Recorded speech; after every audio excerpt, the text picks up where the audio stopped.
मागच्या भागात आपण पाहिले की धन्वीची काकू आणि तिच्या बहिणींच्या बोलण्याने धन्वीला वाईट वाटते. ती उठून आपल्या खोलीत जायला लागली. तू कुठे चाललीस? हॉलमधल्या सोफ्यावरून उठताना तिच्या काकूने विचारले. माझ्या खोलीत चालले आहे. कोणती खोली?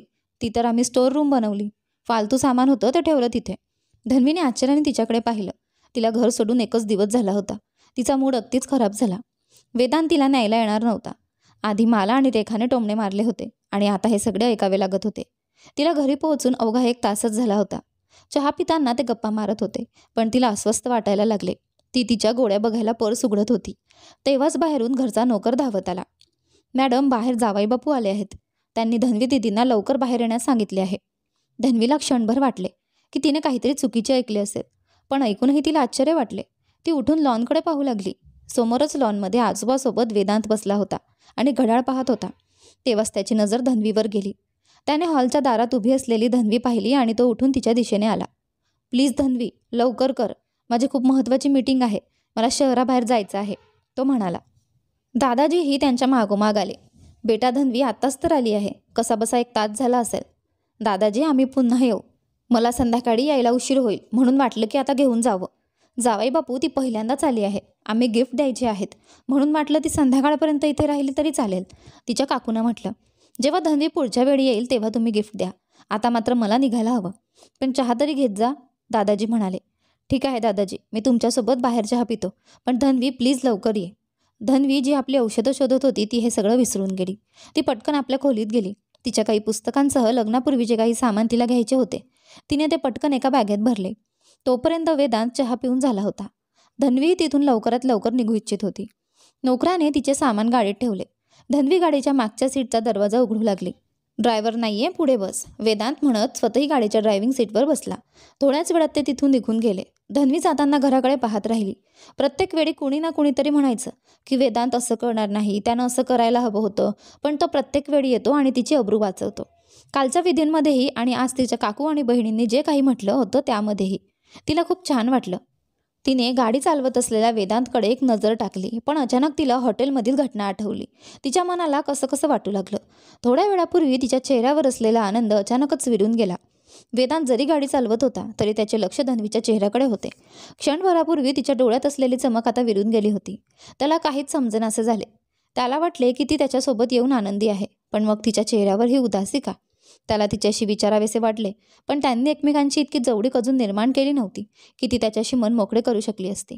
मात्र तिच्या चेहऱ्यावरचे हे उदास भाव पाहून त्याला मुळीच बरं वाटलं नाही. तुला घरी सोडल्यानंतर मला ऑफिसला जायचं आहे. काम आहे, मी रात्री उशिरा येईन, वेदांतने तिच्याकडे पाहत सांगितले. धन्वीने त्याच्याकडे पाहिले. जी ठीक आहे, ती हळू आवाजात म्हणाली. तू युगला सोबत का घेतलं नाहीस? धन्वीने विचारले. मी थेट ऑफिसमधून येतोय. तो घरी आहे. त्याचे इतके फोन आले होते. मला तो सारखा विचारतोय, मम्मा लवकर ये. पहा धन्वी, मी तुला युगच्या जबाबदारीबाबत काही सांगत नाही, पण प्लीज काही दिवस तो तुझ्यासोबत जास्त वेळ घालवेल. हळूहळू त्याला समजेल की तू कायम याच घरात आहेस. मग तो स्वतः त्याच्या गोष्टीत रमायला लागेल. प्लीज याचा गैरसमज करून घेऊ नकोस, पण त्याला काही दिवस तुझ्या सोबतीची गरज आहे. असं काय म्हणताय? मलाही त्याच्यासोबत वेळ घालवायला आवडतो, धन्वीने हसून म्हटले. युगचं नाव ऐकताच धन्वीच्या डोळ्यात पुन्हा चमक आली. वेदांतने तिच्या चेहऱ्याकडे पाहिले. त्याला ते पाहून समाधान वाटले. त्याला आनंद होता की धन्वी आणि युगच्या नात्यात जवळीक निर्माण होत होती, पण मनाच्या एका कोपऱ्यात त्याला ही चिंता होती की धन्वीला हे फार दिवस सहन होईल का? कारण एका मुलाची जबाबदारी घेणे ही खूप मोठी गोष्ट होती. त्यांनी हवेलीमध्ये प्रवेश केला. रेखा आणि माला हॉलमध्ये बसलेल्या होत्या. त्यांना पाहून आश्चर्य वाटले. तुला गेलेला कितीसा वेळ झाला आहे? रेखाने विचारले. बरोबर. धन्वी, जेटजी तर लगेचच तुला घेऊन आले, मालाही म्हणाली. वेदांत तिच्या दोघांकडे पाहत थोड्या कठोर स्वरात म्हणाला. तुम्ही वयाने धन्वीपेक्षा मोठ्या असाल, पण नात्याने ती तुमच्या दोघींपेक्षा मोठी आहे, हे लक्षात ठेवा. आणि मला नाही वाटत की तुम्हा दोघींनी तिला तू म्हणून संबोधावे. आणि मोठ्या जेठानीचं नाव घेतलं जात नाही. मी माझ्या दोन्ही भावांपेक्षा खूप मोठा आहे, म्हणून या गोष्टींची काळजी घ्या. मला बाहेर जायचं होतं म्हणून मी धन्वीला घेऊन आलो. मग तो धन्वीकडे वळला. ठीक आहे धन्वी, मी निघतो, म्हणत तो तिच्या गालावर हलकीशी किस करून बाहेर पडला. त्याच्या या कृतीमुळे धन्वी क्षणभर जागीच थिजली. तिच्या हृदयाची गती एका क्षणासाठी थांबली होती. जेठानीजी, जेटजी निघून गेले. आता तुम्ही काय पाहताय? माला म्हणाली. मी तुमच्यासाठी चहा आणते, तुम्ही माझं नाव घेऊ शकता, धन्वी म्हणाली. नाही, जेटजींना राग येईल जर तुझं नाव घेतलं तर. बरोबर आहे, वेदांतचा राग फार वाईट असतो. इतक्यात लता खोलीबाहेर येत म्हणाली. तो तुला न्यायला गेला, पण मला काही सांगितलं नाही. तुला घरासाठी गिफ्ट द्यायचे होते, पुढच्या वेळी घेऊन जा. मी वेदांतशी फोनवर बोलले होते. त्याने सांगितलं होतं की संध्याकाळी न्यायला येईल, पण त्याने तुला आधीच घेऊन टाकलं. लता आनंदी होती, पण रेखा आणि मला मात्र नाराज होत्या. त्यांना अजिबात आवडत नव्हतं की वेदांत धन्वीला इतकं महत्त्व देतो. तेव्हाच सविता आणि तिचा नवरा विनोद तिथे आले. विनोदच्या हातात धन्वीचे सामान होते. तो ते घेऊन वर गेला. मॅडम, आपणही चला, सविता म्हणाली. धन्वी तिच्यासोबत निघाली.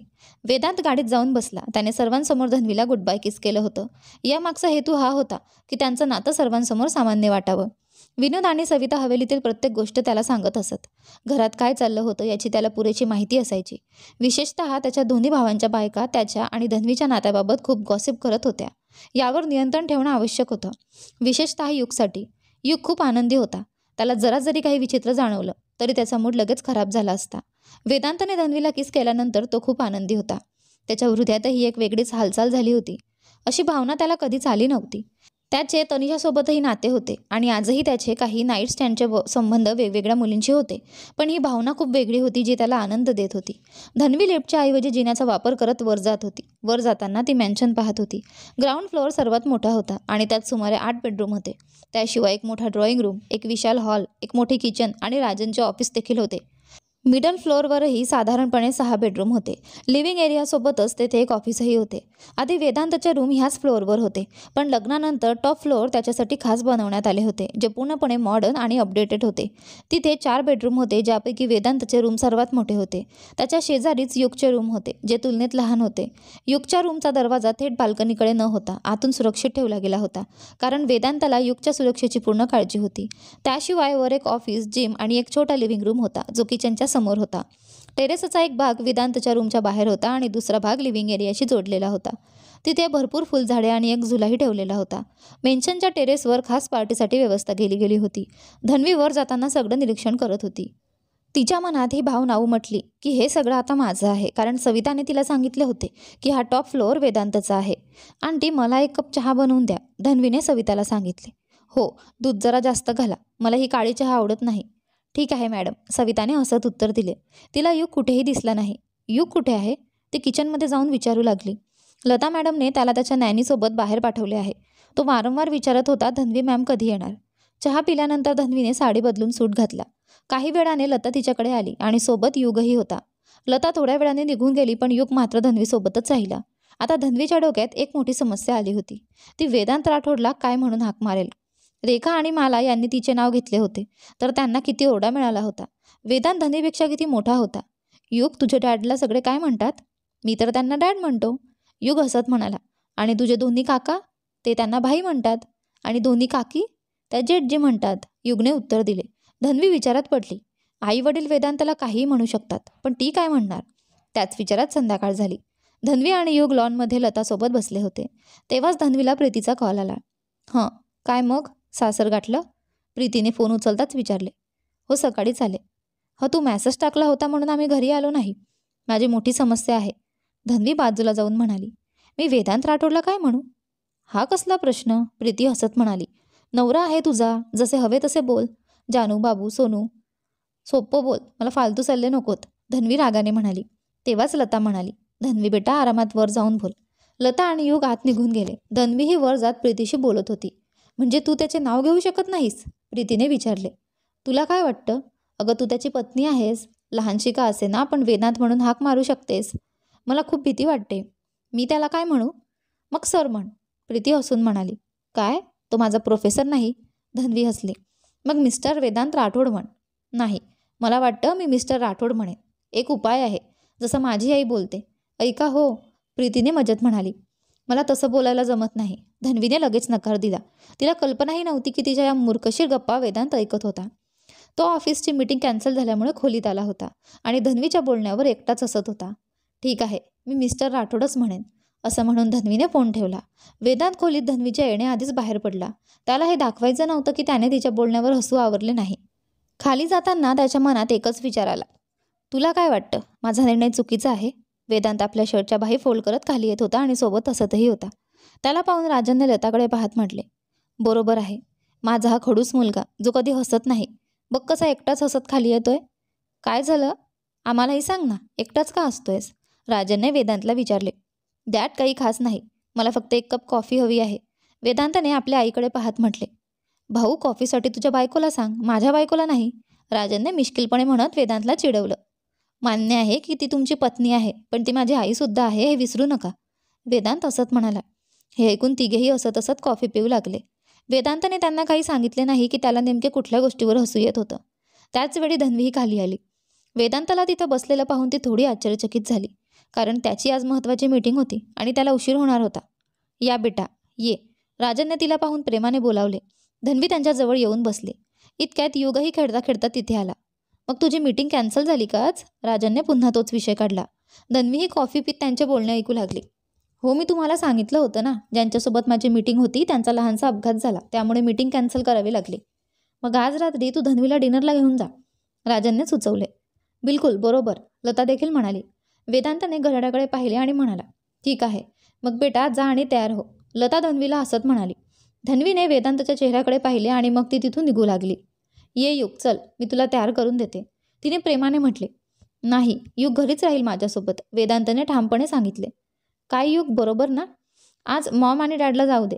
नाही मॉम, युगलाही आज आपल्यासोबत जाऊ द्या, धन्वीने आग्रह केला. ठीक आहे, जाऊ द्या, राजनने मध्येच सांगितले.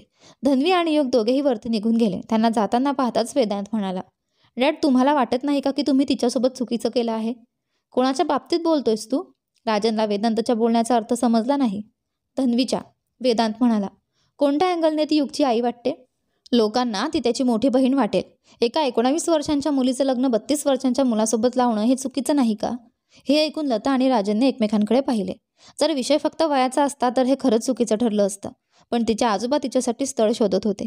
त्यांच्या तब्येतीमुळे त्यांना लवकरात लवकर तिचं लग्न लावून द्यायचं होतं. आणि धन्वी माझ्या मित्राची मुलगी आहे. माझ्या दृष्टीने तिच्यासाठी तूच योग्य आहेस. तिला इथे आदराने आणि सुरक्षित जीवन मिळेल, राजन शांतपणे म्हणाला. पण ती तुमच्या मित्राची मुलगी आहे म्हणून तुम्ही तिची जबाबदारी उचलू शकला असता. माझ्याशी तिचं लग्न लावण्याची गरज नव्हती, वेदांत नाराजीने म्हणाला. नाही, तिच्या काकांनी कधीही याला सहमती दिली नसती. तिला या घरात ठेवायचं असेल तर कोणत्या तरी नात्याची गरज होती.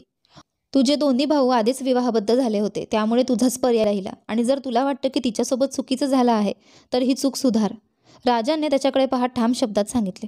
तुम्हाला काय म्हणायचं आहे डॅड? वेदांतने संभ्रमित होत विचारले.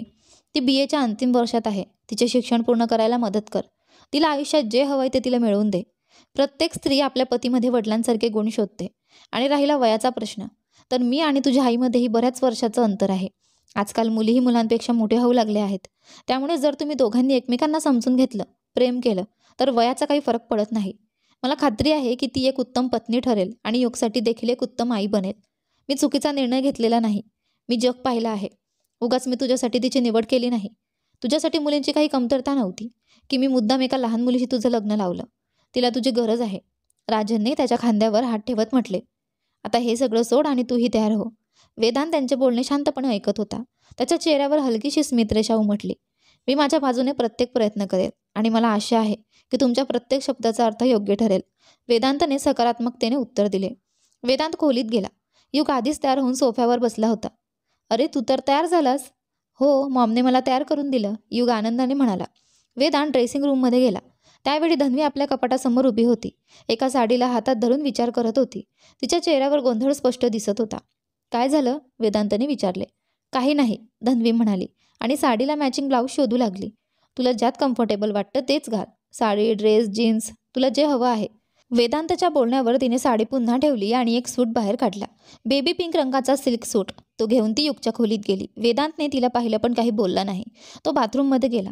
जेव्हा तो बाहेर आला तेव्हा धन्वी आरशासमोर उभी राहून मेकअप करत होती. वेदांताची नजर तिच्यावर गेली. ती डोळ्यात काजळ लावत होती. वेदांताला पाहताच तिने पटकन केस ठीक केले आणि ड्रेसिंग रूमच्या बाहेर निघू लागली. वेदांत ड्रेसिंग रूमच्या आरशासमोर उभा राहून स्वतःला तयार करत होता.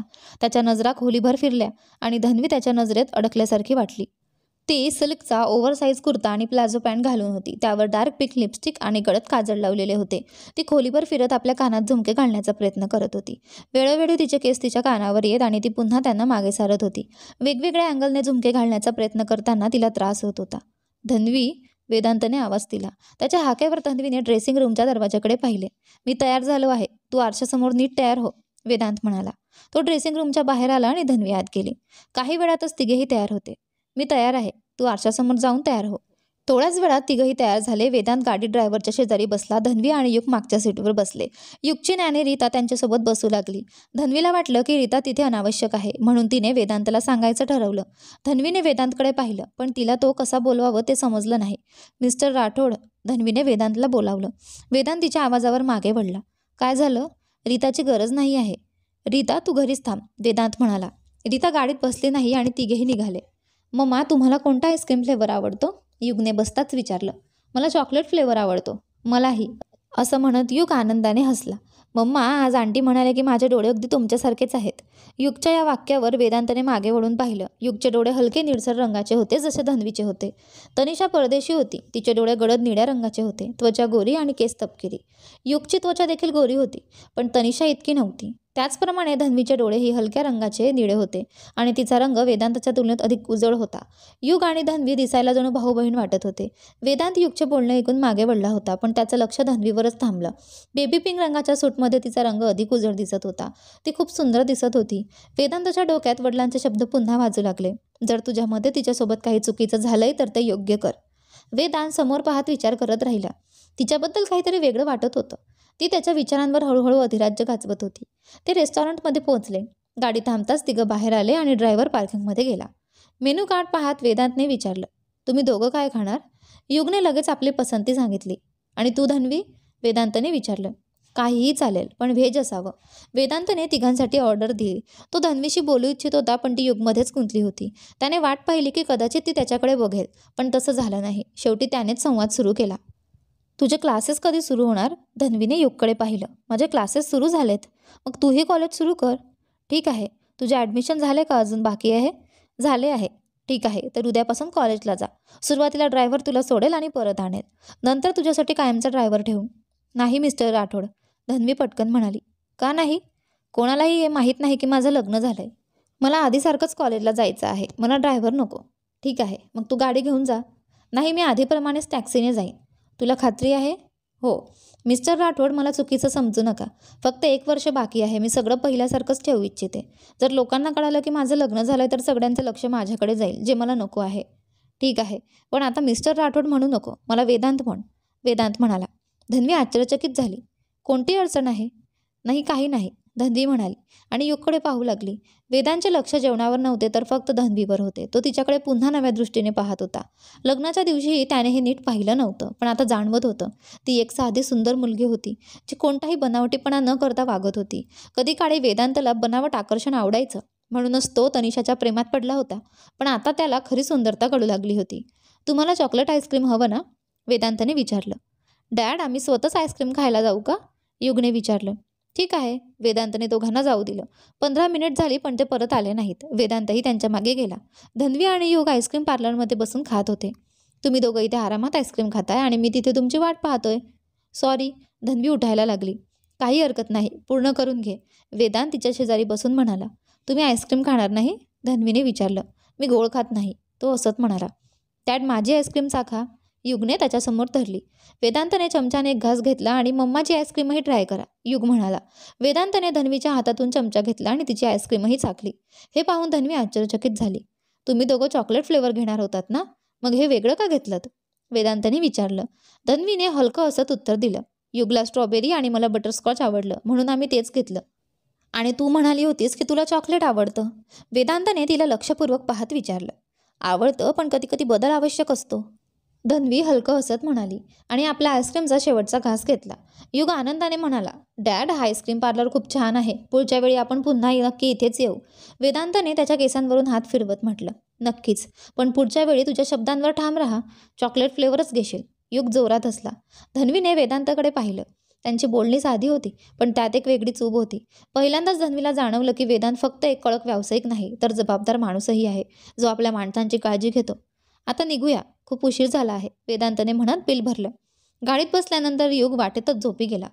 वेदांतने रिअर व्ह्यू मिररमधून पाहिलं. धन्वी खिडकीकडे पाहत होती.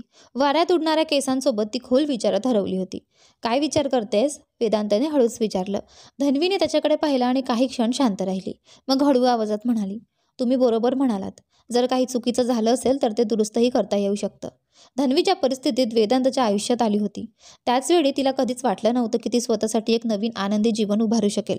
पण वेदांतच्या प्रेमाने, युगच्या लाडाने आणि सर्वात महत्त्वाचं म्हणजे लता अर्थात तिच्या सासूच्या मायेने तिला नवीन घर मिळालं होतं. वेदांतला तिच्या शब्दांचा अर्थ समजायला वेळ लागला नाही. मग तू मला एक संधी देशील का या नात्याला चांगलं बनवण्याची? धन्वीने वेदांतच्या डोळ्यात पाहिलं. तिथे पहिल्यांदा कठोरपणा नव्हता तर फक्त आपुलकी होती. तिने हलकीशी स्मित हास्य केलं आणि मान हलवली. कदाचित वेदांत असला. कदाचित हा त्यांच्या नात्याच्या पहिल्या पावलासाठी योग्य शब्द होता. काही दिवस असेच गेले. एका संध्याकाळी वेदांत लवकरच घरी आला.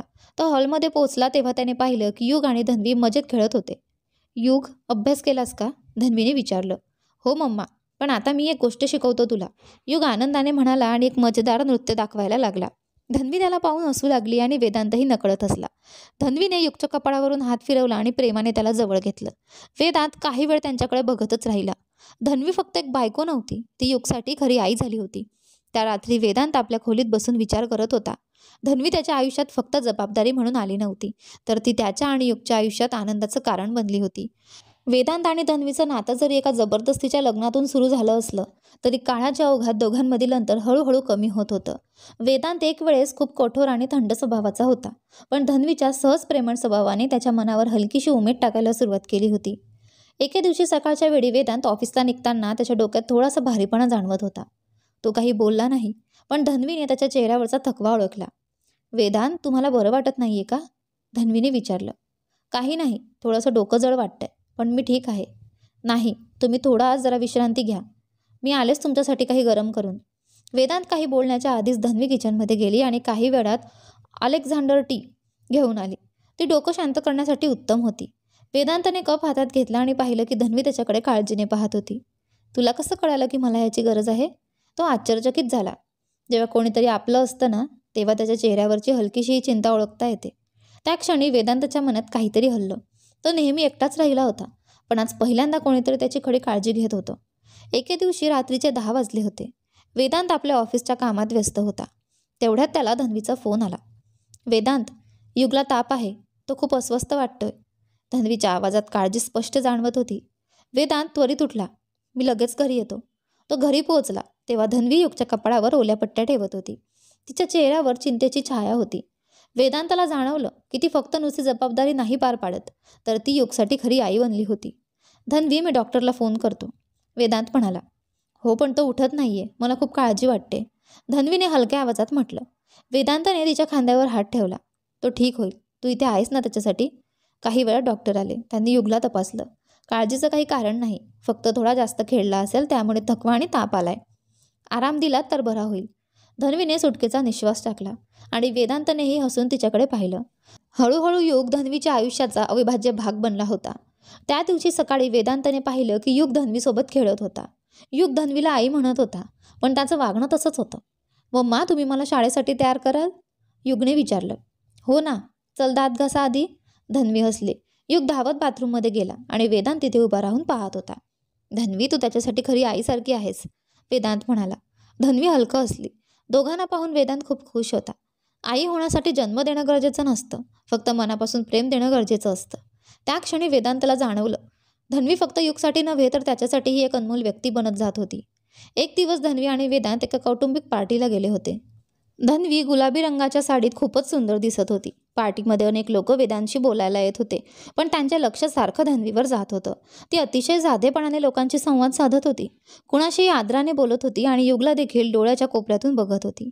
वेदांतला जाणवलं की हा त्याच्यासाठी फक्त एक समजुतीचा विवाह राहिलेला नव्हता. त्याला धन्वीची आता सवय झाली होती. तिचं हसू त्याला आवडायला लागलं होतं. तिचं त्याच्यासाठी आणि युगसाठी असलेलं प्रेम त्याला भावायला लागलं होतं. तो गप्प बसून तिच्याकडे बघतच राहिला. काय झालं? धन्वीने त्याला विचारलं. काही नाही, फक्त विचार करत होतो की तुझ्यासारखी माणसं या जगात फारच कमी असतात. वेदांत नकळत बोलून गेला. धन्वी गोंधळली, कारण वेदांत कधीच असे भावनिक शब्द वापरत नव्हता. म्हणजे तू खरी आहेस, तुझ्या वागण्यात, तुझ्या प्रेमात, तुझ्या काळजीत, सगळ्या गोष्टीत. धन्वी काहीच बोलली नाही, पण तिच्या चेहऱ्यावर एक सौम्य हसू होतं. त्या रात्री वेदांत पहिल्यांदा स्वीकारत होता की तो धन्वीच्या प्रेमात पडला होता. त्या दिवशी त्याने ठरवलं की तो धन्वीला सर्व सुख द्यायचे आणि आपल्या मनातील गोष्ट सांगायची. एका संध्याकाळी वेदांत आणि धन्वी गार्डनमध्ये चालत होते. हवा थोडी थंड होती, पण दोघांच्या मनात एक वेगळीच उष्णता होती. धन्वी, मला काही सांगायचं आहे, वेदांतने थोडा वेळ शांत राहून म्हटलं. बोल ना. माझ्या आयुष्यात मी खूप काही गमावलंय, पण जेव्हा तू आलीस तेव्हा कळालं की मी खूप काही मिळवलंय. मला वाटतं मी तुझ्या प्रेमात पडलोय. धन्वीने आश्चर्याने त्याच्याकडे पाहिलं. तिच्या डोळ्यात चमक होती. वेदांत, मला तुझ्या डोळ्यात कायम कठोरपणा दिसायचा, पण आज तिथे प्रेम आहे, ती म्हणाली. वेदांतने तिचा हात धरला. माझ्यासाठी तूच खरी जोडीदार आहेस आणि मला माहीत आहे की युगसाठी तूच खरी आई आहेस. धन्वी हलकं हसली. आणि मला माहिती आहे की तूच माझ्यासाठी खरा जोडीदारही ठरशील. त्या क्षणी त्यांनी एकमेकांना मिठी मारली. आता वेदांतही बदलला होता. तो आधी एक थंड व्यवसायप्रेमी माणूस होता, पण आता त्याने जीवनात प्रेमालाही तितकंच महत्त्व द्यायला सुरुवात केली होती. तो आता धन्वीची छोटी छोटी काळजी घ्यायचा. एक दिवस तिला सर्दी झाली तेव्हा तो स्वतः औषध घेऊन आला आणि तिच्या समोर बसला. हे काय वेदांत, तुम्ही कधीपासून माझी एवढी काळजी घ्यायला लागलात? धन्वीने गमतीने विचारलं. जेव्हा कळालं की माझ्या आयुष्यातल्या सगळ्यात महत्त्वाच्या व्यक्तींपैकी एक तू आहेस. लवकर बरी हो, आपल्याला फिरायला जायचं आहे. वेदांत आणि धन्वीचं नातं आता पूर्ण विश्वास आणि प्रेमाने फुलू लागलं होतं. युगही दोघांच्या या नवीन सुरुवातीने खूप आनंदी होता. वेदांतने धन्वीला सरप्राईज देत त्यांचं हनीमून प्लॅन केलं होतं. आपण कुठे जातोय? धन्वीने वेदांतकडे पाहत विचारलं. थोडा धीर धर. वेदांतने तिचा हात आपल्या हातात घेत गाडीत बसवलं. थोड्याच वेळात ते एका सुंदर बीच रिसॉर्टमध्ये पोहोचले. तिथे समोर अथांग समुद्र होता आणि हवेत एक रोमॅन्टिक जादू पसरली होती. धन्वीने आजूबाजूला पाहताच हलकीशी स्मित केली. हे खूप सुंदर आहे, तिने हलक्या आवाजात म्हटलं. माझ्यासाठी हेच महत्त्वाचं आहे की तुझ्या चेहऱ्यावर अशीच सुंदर स्मित असेल.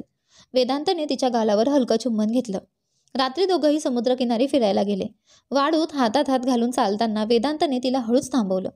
धन्वी, तू माझ्या आयुष्यात आलीस आणि माझ्या जगण्याचा अर्थ बदलला. मी तुला प्रेम आणि आनंदाशिवाय काहीच देऊ शकत नाही. धन्वीच्या डोळ्यात निखळ प्रेम झळकू लागलं. ती वेदांतच्या मिठीत शिरली. त्या रात्री दोघांच्या प्रेमाचा हा नवा प्रवास सुरू झाला. रात्री त्यांच्या विलाच्या बाल्कनीत समुद्राच्या शांत लाटांसमोर उभं राहून वेदांतने धन्वीला हळूच आपल्या मिठीत घेतलं. तिच्या केसांमध्ये अलगद बोट फिरवत त्याने तिला हळूवार किस केलं. तू आता माझ्या आयुष्याचा अविभाज्य भाग आहेस धन्वी, त्याने हलक्या आवाजात म्हणत तिला जवळ ओढलं. त्या सुंदर रात्री त्यांच्या प्रेमाचा संपूर्ण स्वीकार झाला. त्यांचे मन आणि शरीर एकरूप झाले. तो हनीमून त्यांच्या प्रेमाच्या नव्याने आरंभ होता, जिथे त्यांनी एकमेकांना पुन्हा नव्याने शोधलं, जाणलं आणि हृदयाने स्वीकारलं. आता धन्वीला तिचं जग सापडलं होतं. तिला सासरी प्रेमळ आई मिळाली होती, जोडीदार म्हणून वेदांत मिळाला होता आणि एक गोंडस मुलगा युगच्या रूपात देवाने तिला दिला होता. ती आता केवळ वेदांतची बायको नव्हती, ती एक प्रेमळ आई, एक सुज्ञ सून आणि सर्वात महत्त्वाचं म्हणजे स्वतःसाठी आनंदी स्त्री होती. आयुष्याने तिला दुसरी संधी दिली होती आणि तिने ती संधी अगदी मनापासून स्वीकारली. तर आपली ही कथा आज इथे संपते आहे. कथा तुम्हाला कशी वाटली कमेंट करून नक्की सांगा. आवडली असेल तर व्हिडिओला लाईक करा. तुम्ही चॅनलवर नवीन असाल तर सबस्क्राईब करा आणि हो, नोटिफिकेशन बेल दाबा जेणेकरून येणाऱ्या पुढील व्हिडिओची अपडेट तुम्हाला सर्वात आधी मिळेल. धन्यवाद.